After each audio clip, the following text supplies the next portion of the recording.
Olá a todos os colegas que nos ouvem. Meu nome é Álvaro e sou integrante do grupo que falará sobre a fundamentação nas decisões judiciais, trabalho que faz parte do processo avaliativo na matéria de Processo Penal 2, orientada pelo professor José Correia Lopes Filho, e tem como integrantes desse grupo Álvaro Henrique Jesus Machado, Ana Teresa Desse Guerra, Beatriz de Souza Pérez, Bianca Camilo e Marcos Rodrigues. Eu fiquei incumbido de fazer uma breve introdução acerca do tema, falando sobre o que nós discutiremos nesse seminário e como foi feita a divisão do nosso trabalho. Bom, inicialmente, como eu disse, farei a introdução.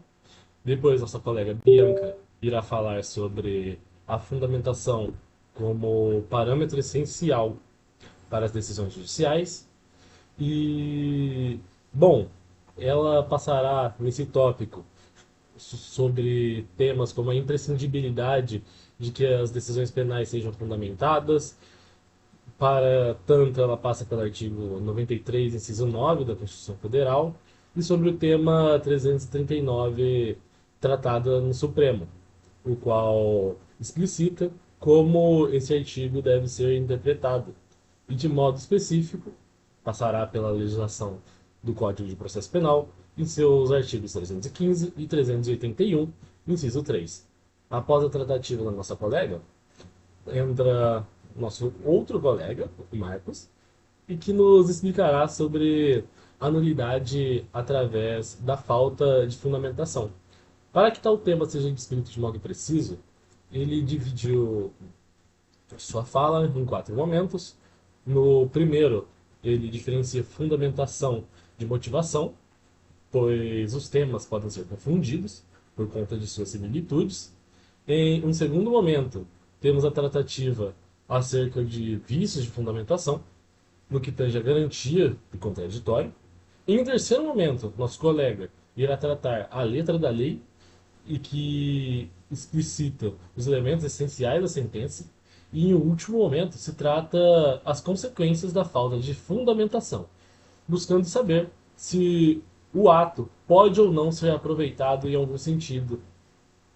Com isso, temos de passar ao quarto tópico, que será tratado pela nossa colega Ana Teresa, que irá falar sobre como fica a visão acerca da fundamentação no pacote de lei anticrimes, tratando aqui acerca das inovações trazidas pela Lei 13.964 de 2019 e como a possibilidade de nulidade de julgamento foi trazida de modo explícito, tendo em mente a necessidade de decisões motivadas e fundamentadas.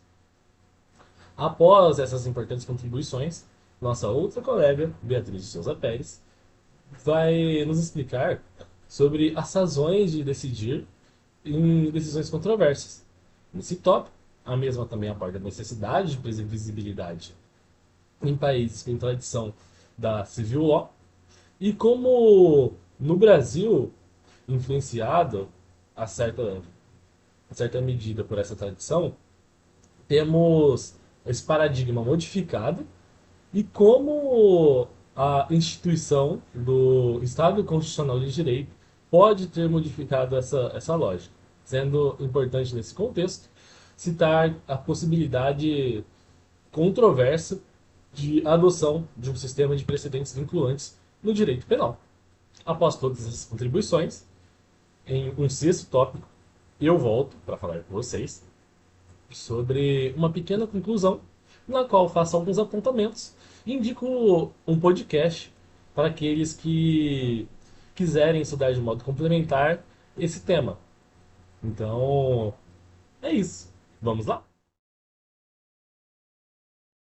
Então, como a gente pode perceber, a fundamentação das decisões penais é imprescindível. E, nesse contexto, é previsto na Constituição Federal a necessidade da fundamentação de todas as decisões do Poder Judiciário. E aí, nisso se inclui as decisões penais também. Então, no inciso 9º do artigo 93 da Constituição, é previsto que todos os julgamentos dos órgãos do Poder Judiciário serão públicos e fundamentadas todas as decisões sob pena de nulidade. Então, além de ser necessária essa decisão ser fundamentada, a ausência dela, da fundamentação, implica nulidade da decisão. É assunto que vai ser comentado no próximo tópico, que quando a decisão não tem a fundamentação, ela pode ser passível de nulidade. Entretanto, mesmo sendo configurada essencial a fundamentação para todas as decisões, não é necessário o exame minucioso de cada alegação ou provas dentro da decisão.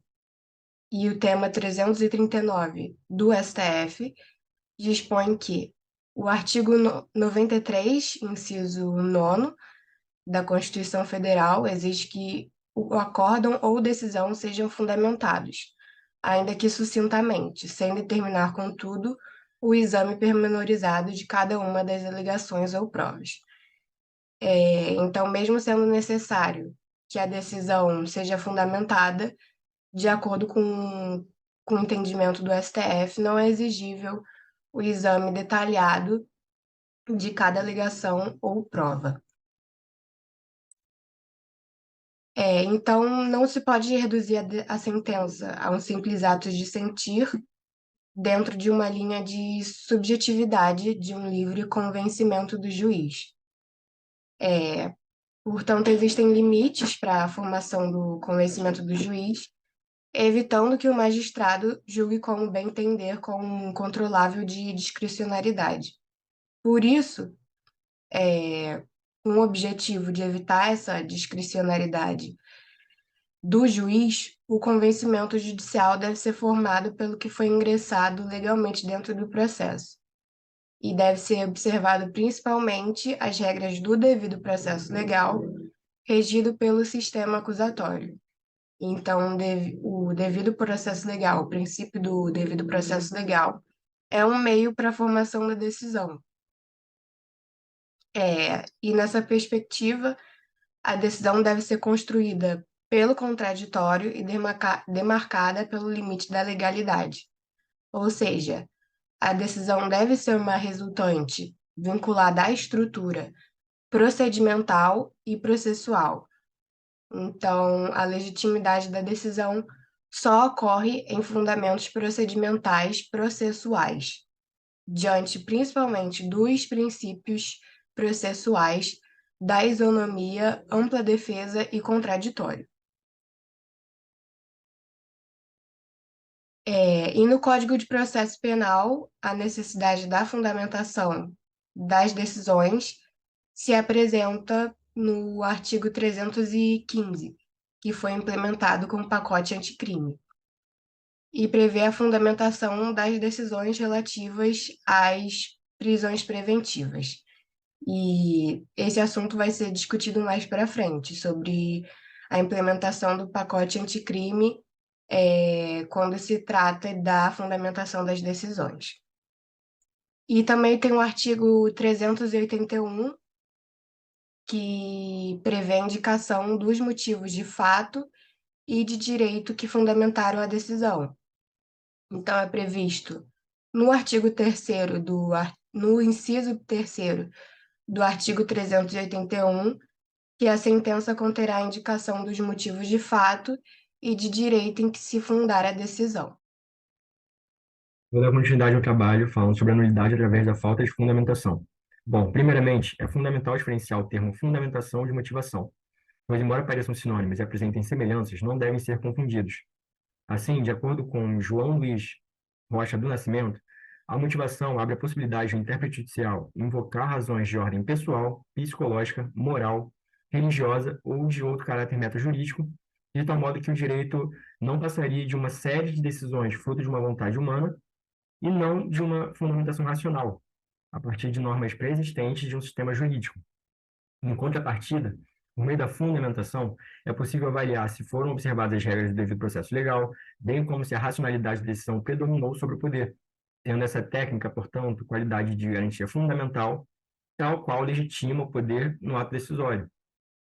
Assim, entende-se que a discricionariedade jurisdicional não se compatibiliza com o processo justo, com o Estado democrático de direito, nem com os princípios do contraditório substancial, uma vez que as partes devem ter o poder de influenciar o resultado do processo com a análise de seus argumentos, da cooperação, sendo um dever do magistrado esclarecer os seus pronunciamentos e de consultar as partes antes de resolver questões de fato ou de direito, e o princípio da boa-fé objetiva, ao qual prioriza a lealdade entre as partes envolvidas no processo, excluindo a possibilidade do magistrado surpreendê-las com discursos contrários à racionalidade, o que evidencia a importância dessa diferenciação.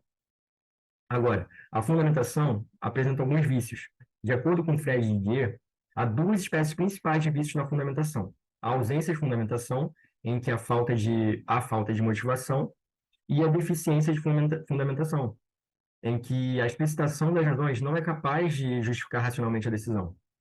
No entanto, além dessas duas, cabe ressaltar o vício referente à violação da garantia do contraditório, como mencionado anteriormente, haja vista ser imprescindível a observância das garantias individuais.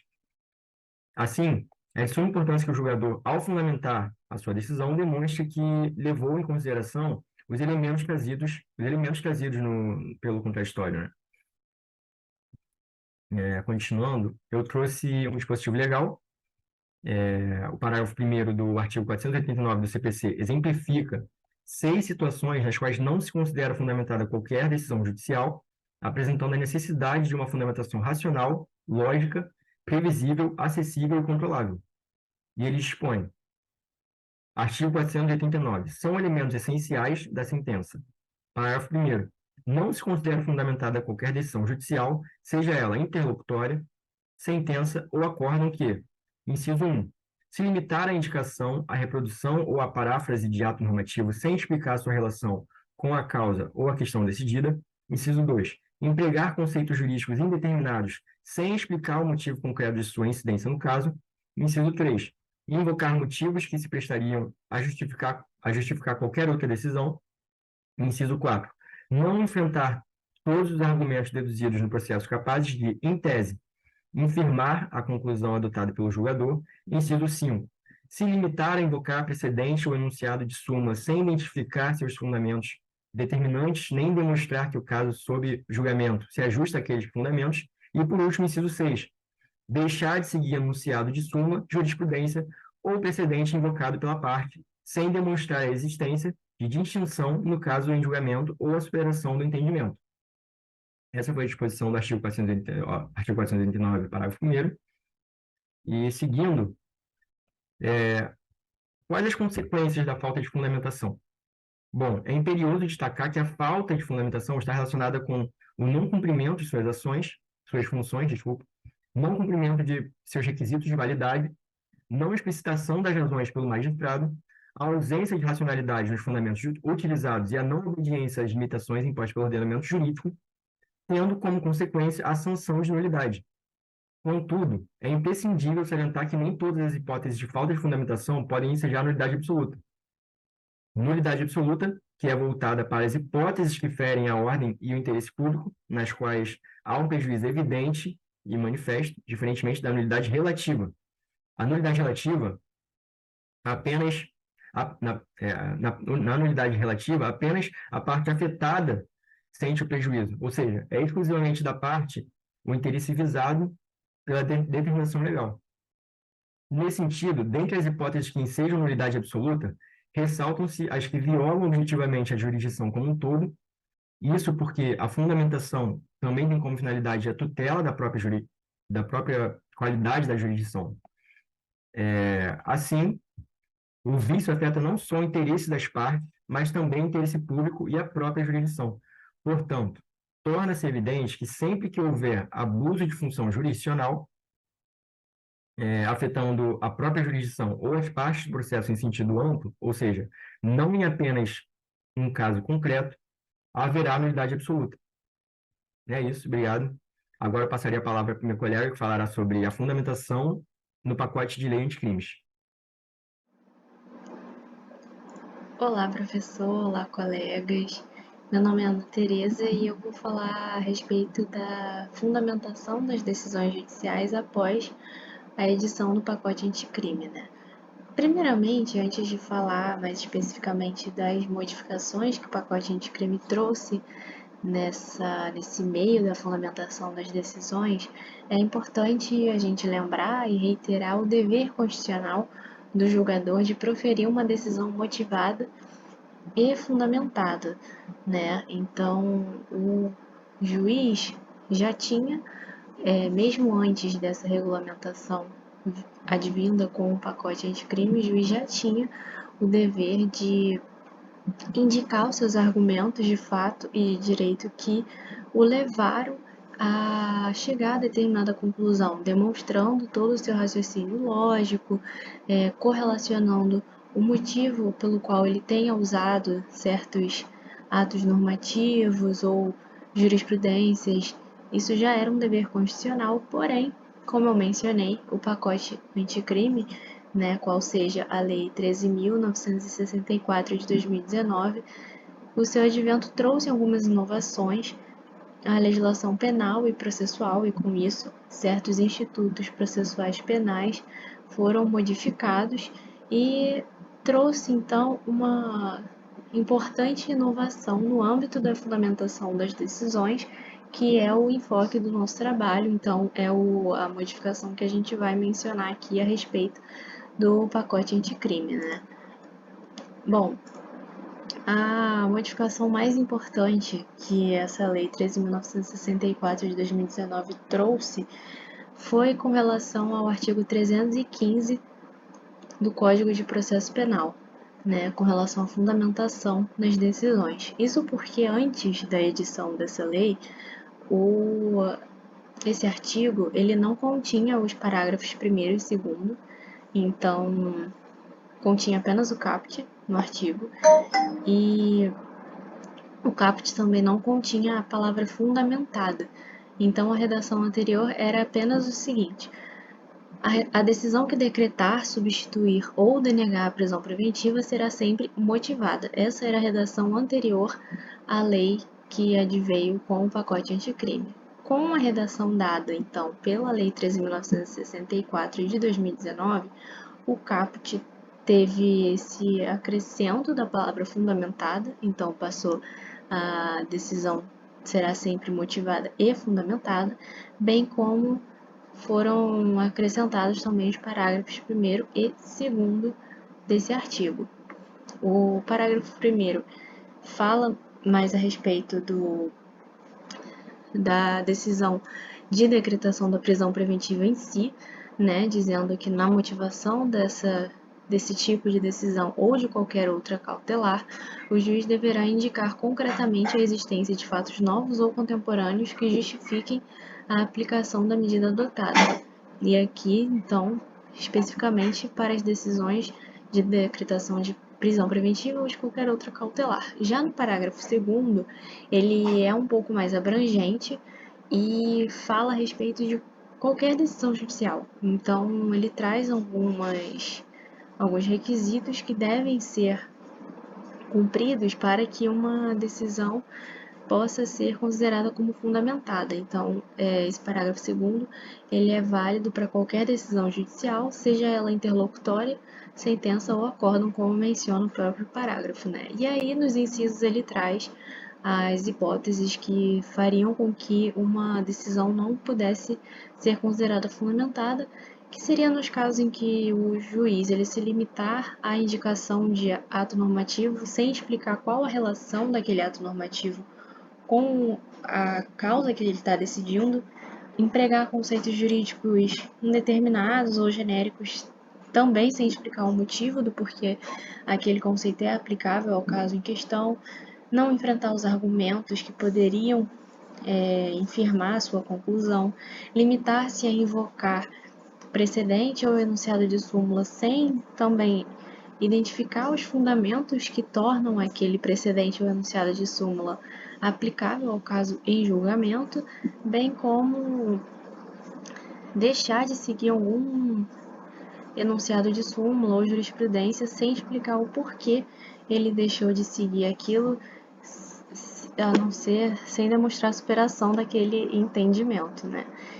Então, bom, apesar de esse artigo 315 estar inserido no título 9º do Código de Processo Penal, né, que é o título que fala a respeito das medidas cautelares de um modo geral, a redação dada no parágrafo 2º, como eu já mencionei, deixa clara a necessidade de fundamentação em toda e qualquer decisão judicial. Então, é um parágrafo mais abrangente, apesar de que o caput fala de prisão preventiva, esse parágrafo 2º ele é mais abrangente. E para tanto, né, para que uma decisão passe a ser considerada como fundamentada, o juiz ele passa a ter que seguir os critérios que estão ali estabelecidos.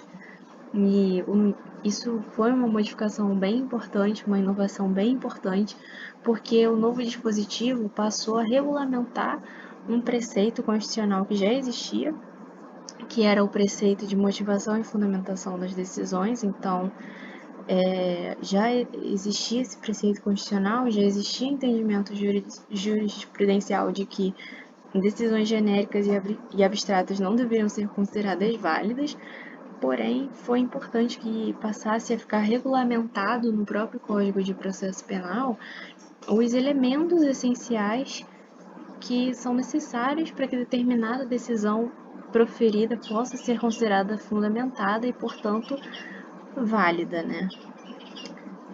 Bom, para exemplificar a necessidade de fundamentação, né, a importância que teve essa inovação trazida pelo pacote anticrime com a Lei 13.964 de 2019, é importante a gente mencionar que, no caso de decisões motivadoras de prisão preventiva, por exemplo, muitas vezes é comum, na prática, a gente ver que utilizam como argumentos apenas as justificativas de elementos constantes no artigo 312 do Código de Processo Penal, ou seja, o julgador se limita a mencionar a necessidade daquela medida cautelar em razão de necessidade de garantia da ordem pública, garantia da ordem econômica, o perigo, o estado de perigo que seria gerado com a liberdade do imputado em razão do crime que ele tenha cometido. Então, essas questões não passaram mais a ser suficientes de justificativa, apenas apresentar isso como justificativa deixou de ser suficiente para que uma decisão fosse considerada válida, né? Nesse caso da decretação de prisão preventiva. Então, a partir da edição dessa lei do pacote anticrime, a validade da decisão passou a depender que o juiz atendesse aos requisitos mínimos previstos em ambos os parágrafos do artigo 315. Caso contrário, a fundamentação daquela decisão passaria a seria considerada inidônea, né? Então, aqui eu falo em ambos os parágrafos porque, como eu estou citando o exemplo, né, de prisão preventiva, o parágrafo 1º também se aplica. Ou seja, além de atender aos requisitos constantes no parágrafo 2º, o juiz deveria também demonstrar a contemporaneidade dos fatos que pretendem justificar a aplicação daquela medida cautelar, ou seja, ele deve também demonstrar a necessidade da medida em razão de fatos novos ou contemporâneos que justifiquem aquela medida, né? E, bom, diante desse exemplo, diante desse esclarecimento, fica demonstrada a relevância jurídica dessa inovação trazida pela Lei, então, 13.964 de 2019, ao artigo 315 do Código de Processo Penal, que é a lei referente ao pacote anticrime, né? Isso porque essa inovação passou a estabelecer parâmetros a serem seguidos pelo magistrado em suas decisões para que essas possam ser consideradas devidamente fundamentadas. Então, uma decisão só poderia então ser considerada fundamentada desde que o magistrado ele seguisse aos parâmetros estabelecidos. Então, ter parâmetros estabelecidos é importante, e estabelecidos e regulamentados, né, devidamente no Código, é importante justamente para que o magistrado saiba os requisitos exatamente que ele tem que atender para que a sua decisão também possa ser considerada válida e devidamente fundamentada. Além disso, com essa inovação passou a haver a necessidade de o juiz correlacionar as razões pelas quais prolatou certa decisão com a aplicação de certo ato normativo, conceito jurídico e utilização ou não de precedente ou enunciado de súmula, por exemplo. Então, a partir dessa edição, o juiz passou a ter que explicar, né, e demonstrar qual a relação existente entre um determinado ato normativo utilizado, um determinado conceito jurídico utilizado e o porquê dele ter utilizado ou não alguma jurisprudência, algum enunciado de súmula. Isso passou a ter que ficar devidamente explicado na decisão e não apenas citado, indicado, mencionado sem sequer traçar a relação existente entre aquilo que tiver sido utilizado e o caso em questão. Né? Então, foi uma inovação bem importante para que o Código de Processo Penal passasse a estar em consonância com a Constituição e a jurisprudência. Além disso, para finalizar, né, a importância da fundamentação clara demonstra-se porque ela possibilita que o indivíduo submetido à persecução penal consiga apresentar a sua objeção de forma técnica, e isso passa então a evitar as arbitrariedades do Estado, porque apenas a partir de uma fundamentação clara é que a parte contrária, né, pode então apresentar a sua objeção de maneira objetiva e técnica, porque, caso contrário, fica difícil combater os argumentos dos quais ele discordar, né, dos quais a parte contrária discordar. Então, a partir de uma fundamentação clara, também faz com que o Código de Processo Penal, nessa inovação desse instituto processual, passe a estar em respeito ao princípio do devido processo legal e ao princípio da ampla defesa e do contraditório também, porque passa a trazer mais essa possibilidade de defesa de uma maneira objetiva, confrontando exatamente os argumentos que o tiverem levado a uma determinada prisão ou condenação, e isso faz com que as arbitrariedades do Estado sejam evitadas, porque muitas vezes a gente percebe que uma fundamentação genérica ou abstrata dificulta a tese de defesa, e isso pode acabar levando, algumas vezes, a condenações e prisões desnecessárias ou abusivas. Então, acredito que tenha ficado demonstrada essa relevância jurídica da inovação trazida pela edição da lei referente ao pacote anticrime. Essa foi a minha parte, eu agradeço pela atenção de todos e agora eu passo a palavra para a Bia, que vai falar sobre o próximo ponto com vocês. Oi, gente, meu nome é Beatriz, eu vou falar sobre a ratio decidendi e o precedente judicial no processo penal. Primeiramente, eu acho que a gente tem que falar sobre a tradição civil law, porque na época do positivismo legalista, que se buscou a previsibilidade de imposição da lei, com a pretensão dela ser completa, plena, de caráter geral, e que ela seria hábil a regular todas as relações humanas, garantindo segurança jurídica, proteção aos cidadãos, em face das arbitrariedades do poder estatal, e garantiria liberdade, igualdade, tudo aquilo. Por consequência, no Brasil, vai caber ao Poder Judiciário a aplicação mecânica desse texto, em casos concretos, e é importante dizer que vai ser no processo de subsunção, ou seja, não tem nenhuma consideração extrajurídica.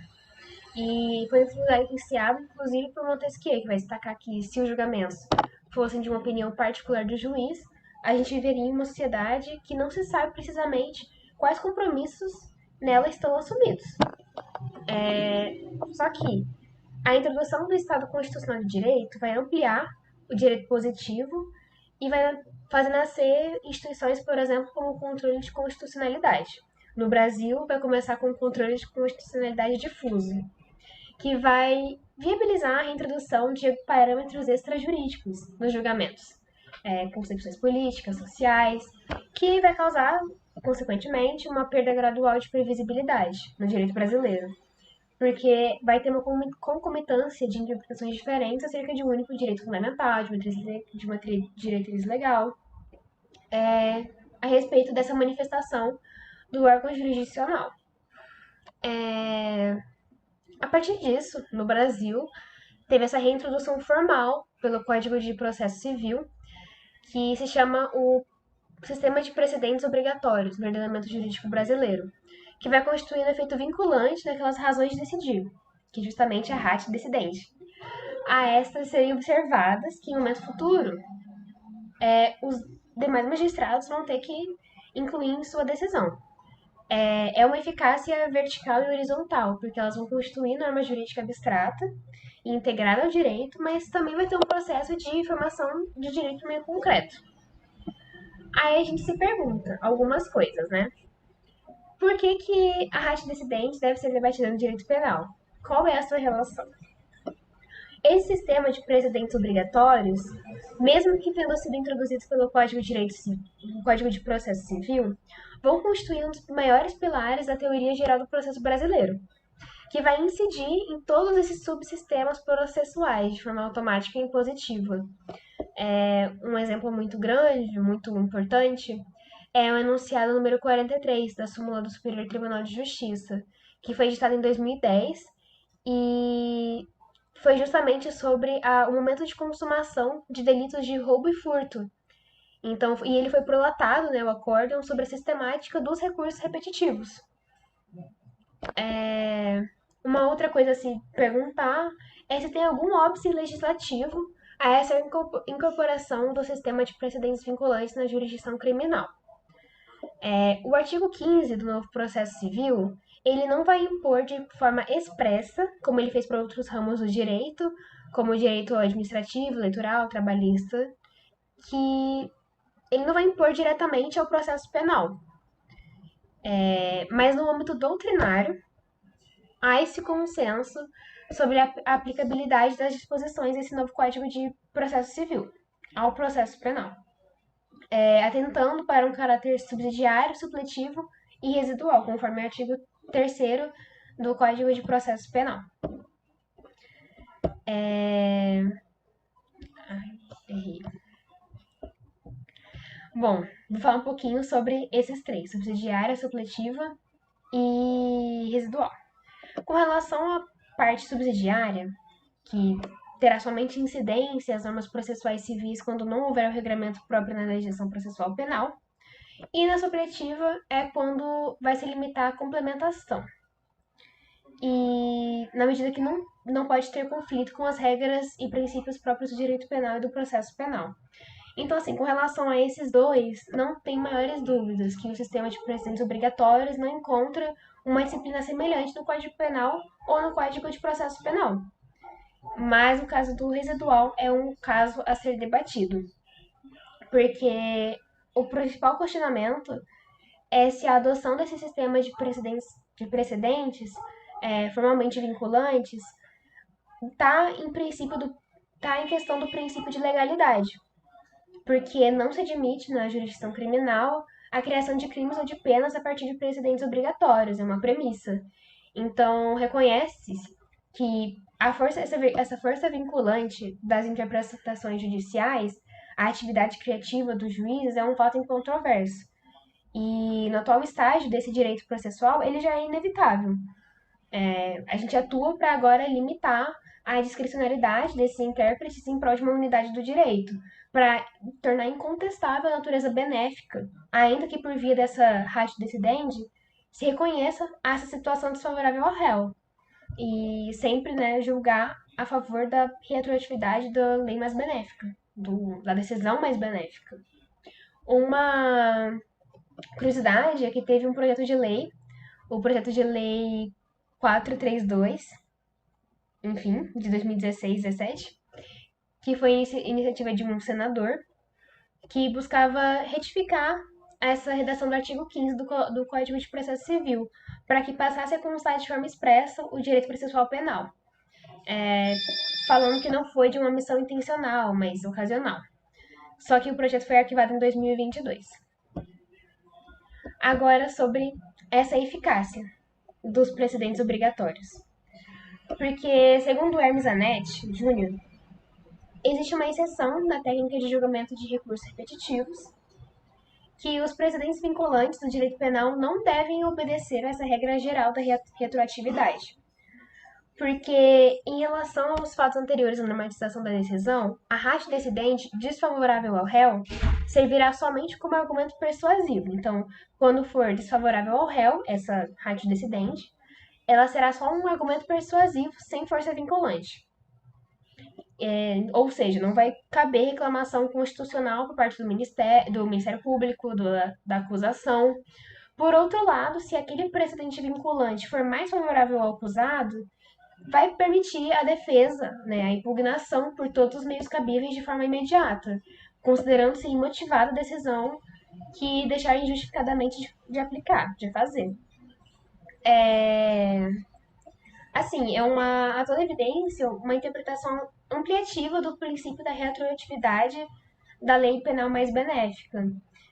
Aqui vai ser compreendido excepcionalmente como uma norma jurídica para incluir os precedentes vinculantes. No que tange aqueles precedentes que veiculam matéria afeta ao direito processual penal, como pode ser, por exemplo, uma decisão do Supremo Tribunal Federal, seria o vigio tempus regi actum, não se cogitando uma limitação mencionada por direito material. Aí agora, outra pergunta, em relação à possibilidade de suspensão em relação ao reconhecimento da repercussão geral da matéria submetida a julgamento. Então, por exemplo, tem uma jurisprudência do Superior Tribunal Federal sobre a possibilidade desse sobrestamento dos recursos.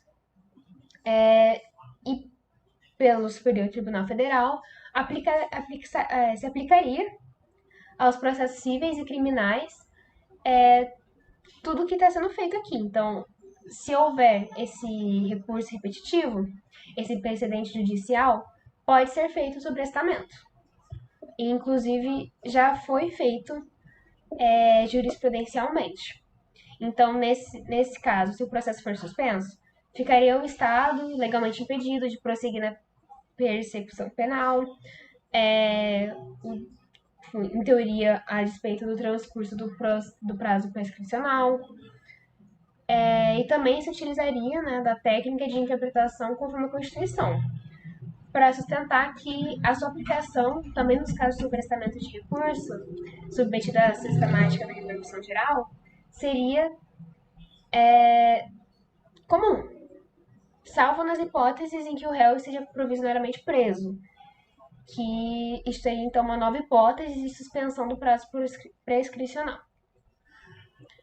E em relação à revisão criminal, com base em novo precedente vinculante, ou na modificação de um já existente mais benéfico ao réu.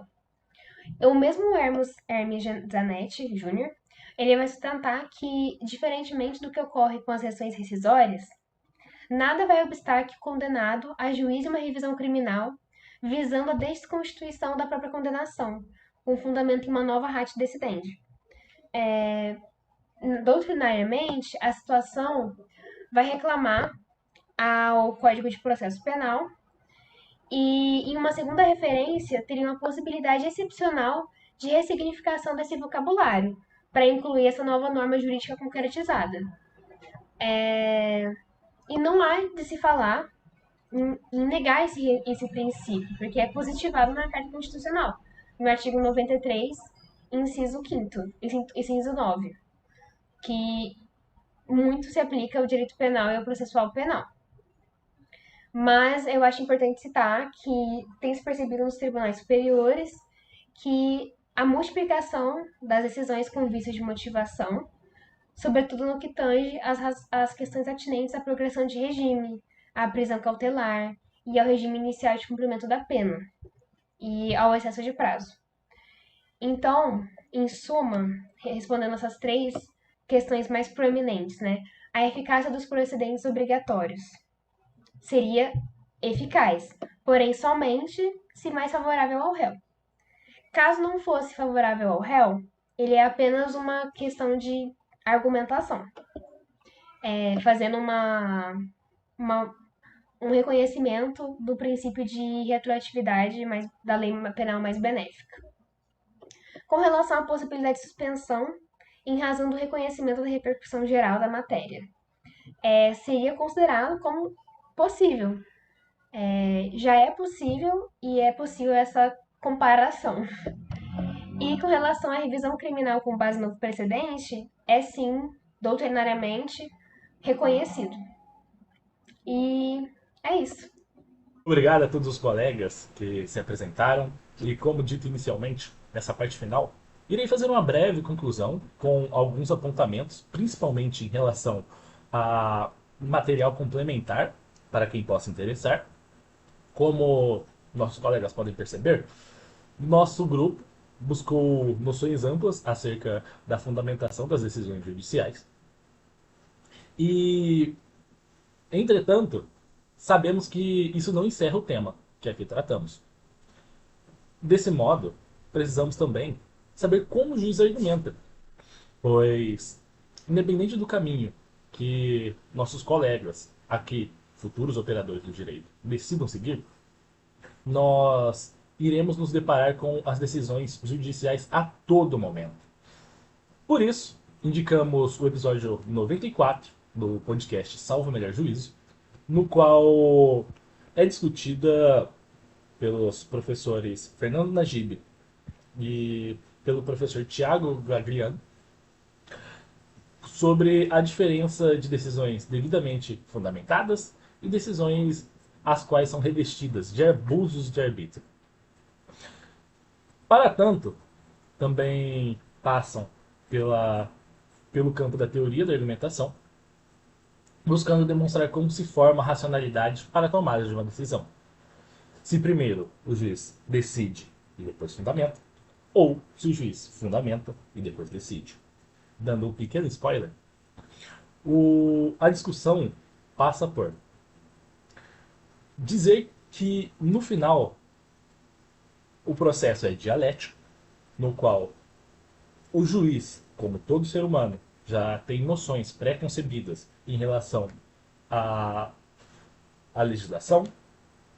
Entretanto, existe a necessidade de uma busca de afastamento às suas noções para que o mesmo consiga buscar os devidos fundamentos para que seja isento na hora de decidir. Então, esperamos que, assim, nossos colegas consigam sair daqui cientes da importância dos tópicos tratados, sobre como é importante fundamentar e motivar uma decisão, sobre os dilemas acerca da fundamentação, as atualidades trazidas como o pacote anticrime, sobre racionalidade na hora de decidir, os motivos de decidir. E caso haja interesse pelo tema, como dito, recomendamos a consulta desse podcast, que colocamos link aqui no final, que está bem aqui, para que nossos colegas consigam entender um pouco mais sobre decisões justificáveis e controláveis que necessitamos no direito processual penal brasileiro. Agradecemos a oportunidade e se cuidem.